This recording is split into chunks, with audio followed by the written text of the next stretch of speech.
De grands projets dans le monde ont été réalisés grâce au Project Finance, ce mode de financement adapté aux grandes réalisations.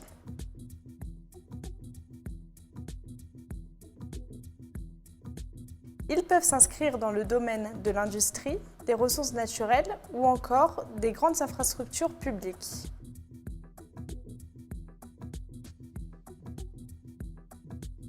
Ces projets d'ampleur, financés sous forme de Project Finance, sont très divers.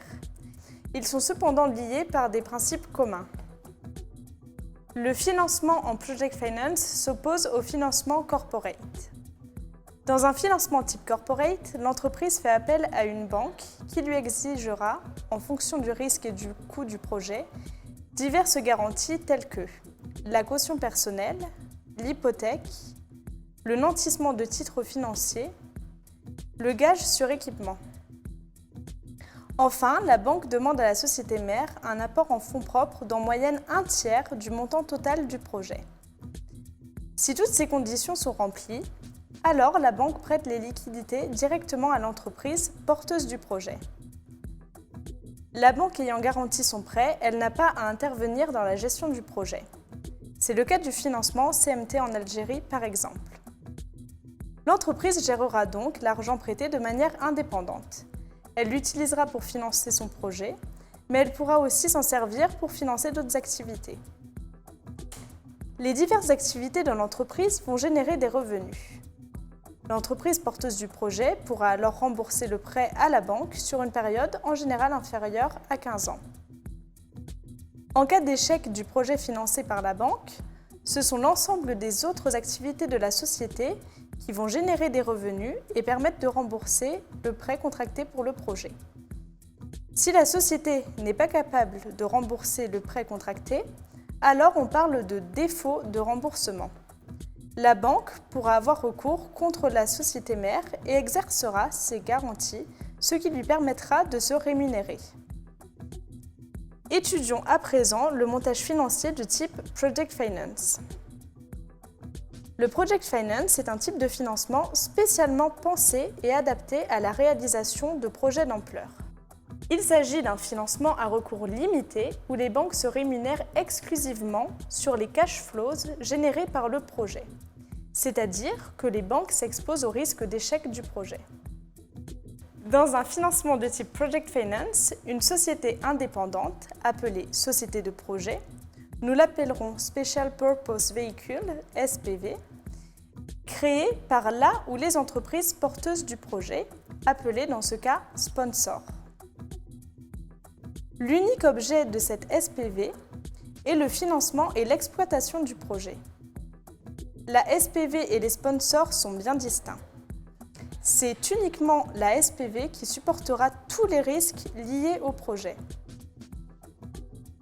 Pour financer le projet, la SPV fait appel aux banques. Les banques vont accepter de financer le projet sur d'autres garanties qu'en finance corporate. En Project Finance, la banque se rémunère uniquement sur les cash flows générés par le projet. C'est pourquoi elle se prémunit du risque de défaut de remboursement, non pas par la garantie des sponsors, mais par une étude approfondie de la solvabilité du projet. La banque étudie en amont si le projet va aboutir à une création de richesse suffisante, les cash flows, pour rembourser le prêt à la banque. L'étude du business plan par des analystes crédit est donc centrale. La banque va aussi s'assurer de la correcte couverture des risques. Elle s'assurera que la SPV aura recours aux assurances requises, à des instruments à terme et à des contrats à long terme si possible pour limiter les risques de marché, les risques opérationnels, etc. La couverture des risques est plus simple en Project Finance du fait que la SPV soit dédiée qu'à un seul projet.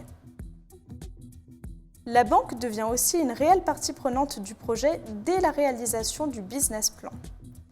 Elle dispose de plusieurs instruments qu'on appelle covenants. Elle a ainsi son mot à dire sur le timing, l'organisation et le management du projet. C'est elle qui fixe les ratios financiers qu'elle contrôle pendant la période de remboursement du prêt. D'autre part, les actifs financés dans le cadre du projet sont gagés.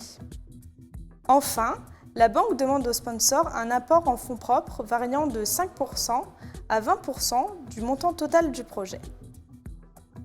Si toutes ces conditions sont remplies, alors la banque prête des liquidités à la SPV dédiées uniquement au financement du projet. Cette séparation entre sponsor et SPV est très sécurisante pour le bailleur, puisque cela lui offre une meilleure visibilité sur la gestion des liquidités prêtées. Elles ne pourront pas servir au financement d'autres activités, comme c'était le cas en Corporate Finance. En Project Finance, le bailleur a connaissance de la cible exacte du prêt, tout est bien périmétré.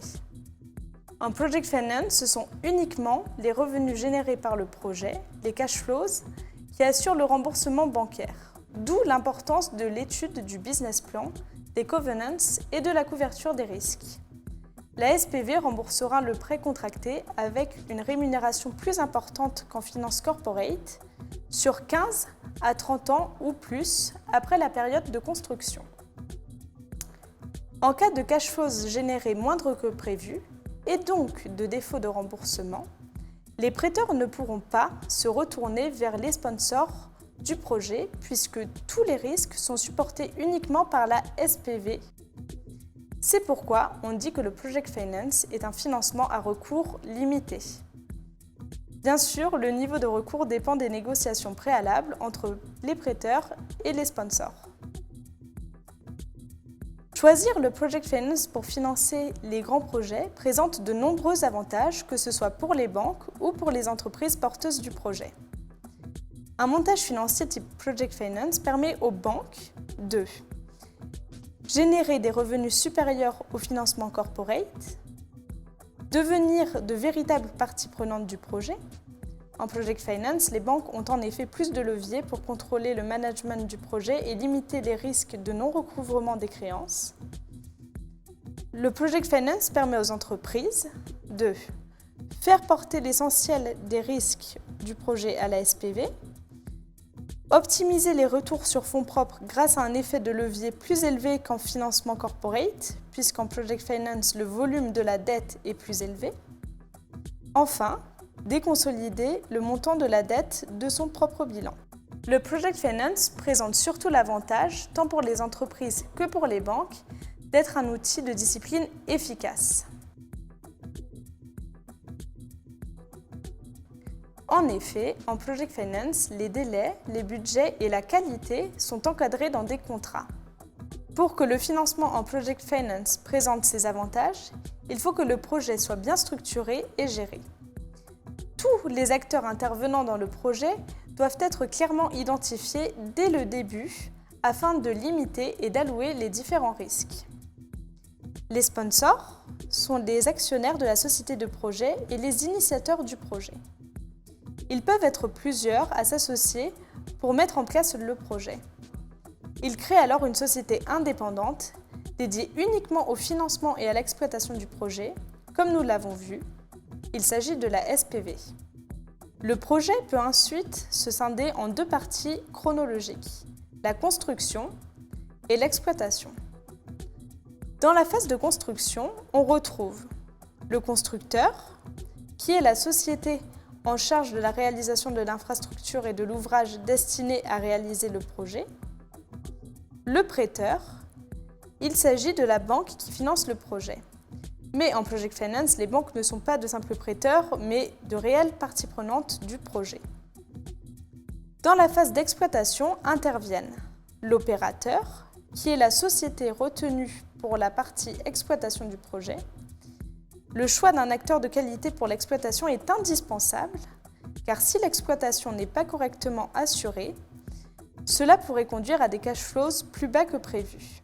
Le fournisseur fournit les différentes matières premières nécessaires à l'exploitation de l'infrastructure. On trouve ensuite l'assureur et enfin l'acheteur, également appelé off-taker, qui correspond à un acheteur long terme. Mais il existe des cas où l'off-taker est remplacé par le marché. On parlera alors ici de risque de marché. Prenons pour exemple le projet Ambatovi à Madagascar. Il s'agit d'une exploitation minière de nickel et de cobalt. Ce projet est porté par 4 sponsors: Sherit International Corporation, Sumitomo Corporation, Cores, SNC Lavalin Incorporated. Dans ce cas précis, les sponsors ont créé 2 SPV distincts pour des raisons pratiques. Ambatovie Mineral, qui gère l'extraction minière, et Dynatech Madagascar pour le traitement et le raffinage. Mais le principe reste le même. Compte tenu de l'importante somme d'argent nécessaire au projet, le projet a été financé par plusieurs banques, des banques internationales telles que la Japan Bank for International Cooperation, BNP Paribas, le Crédit Agricole et aussi par des banques de développement comme la Banque africaine de développement et la Banque européenne d'investissement. La construction du complexe a été menée en grande partie par SNC Lavalin. Sherit est quant à lui l'opérateur principal. Des contrats de vente et achat ont été signés avec Sumitomo et Cores. Cores s'est ainsi engagé à acheter jusqu'à 50% de la production totale de nickel et de cobalt sur les 15 premières années d'exploitation. Les contrats et aspects juridiques pour délimiter les rôles et responsabilités de chacun sont donc au cœur du processus pour respecter les délais, la qualité et éviter tout contentieux.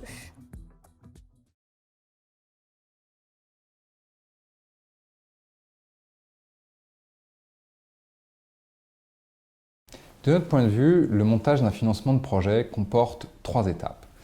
La première, c'est la définition des objectifs des promoteurs du projet. La deuxième, c'est la structuration financière du projet, son montage financier. La troisième, c'est l'exécution du financement, c'est-à-dire sa levée auprès d'investisseurs financiers. Donc la première étape, c'est la définition des objectifs des promoteurs du projet. Il doit être très clair, du point de vue des promoteurs du projet, qu'en dépit des avantages du financement de projets, notamment en termes de partage des risques et de déconsolidation financière, le financement de projet implique des activités relativement complexes, longues et coûteuses, et que les promoteurs du projet doivent avoir en tête lorsqu'ils prennent leur décision d'aller dans cette direction. La deuxième étape, c'est dès lors que les objectifs des sponsors du projet sont clairs, le montage du financement de projet. L'objectif de cette étape, c'est de transformer un projet techniquement faisable, économiquement viable, en un projet bancable, c'est-à-dire un projet dont la faisabilité financière et l'attractivité pour des prêteurs est démontrée. Pour ce faire, les sponsors, assistés de leurs conseils financiers, devront conduire plusieurs activités parallèles.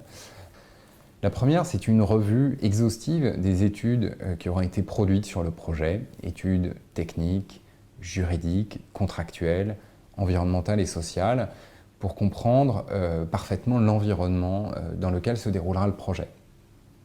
La deuxième activité, c'est un travail de modélisation financière afin d'évaluer la robustesse des flux financiers associés au projet. La troisième, c'est une revue de la structure contractuelle du projet et son élaboration, le cas échéant. Enfin, il s'agit de concevoir un plan de financement à même de répondre aux intérêts des différentes parties prenantes. La troisième étape, c'est la levée des instruments financiers associés au plan de financement élaboré par les promoteurs, assistés, le cas échéant, de leur conseil financier. C'est la phase d'arrangement du financement de projet. Ce qui est intéressant de noter, c'est la grande diversité des institutions appelées à participer à des financements de projet, et qui comprennent notamment des banques commerciales, des banques de développement, des agences de crédit export, et dans certains cas, des investisseurs obligataires.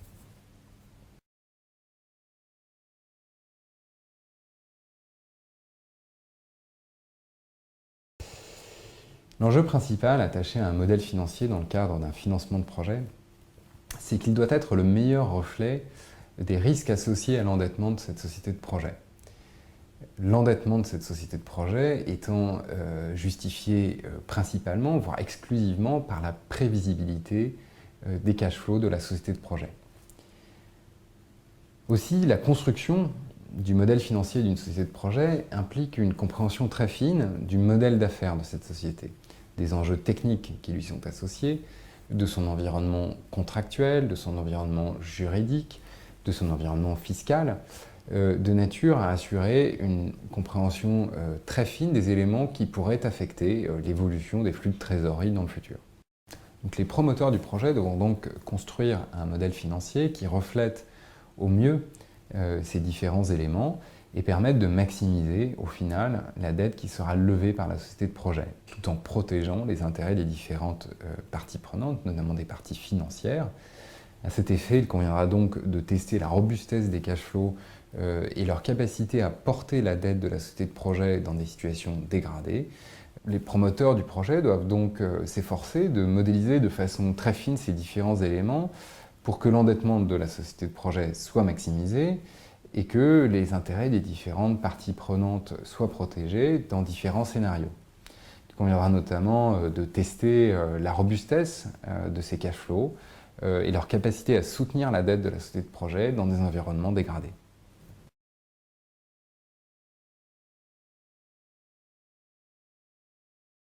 Trois pistes de réflexion pour favoriser l'émergence du project finance dans un environnement donné. La première, c'est de travailler à l'élaboration et à la consolidation, le cas échéant, d'un environnement juridique favorable au montage et au financement de projets. Par exemple, un régime de sûreté acceptable pour les prêteurs. La deuxième, c'est de promouvoir des projets d'initiative publique, notamment à travers la commande publique ou les partenariats publics-privés. La troisième, c'est de favoriser l'émergence de projets privés, notamment à travers des incitations à l'investissement.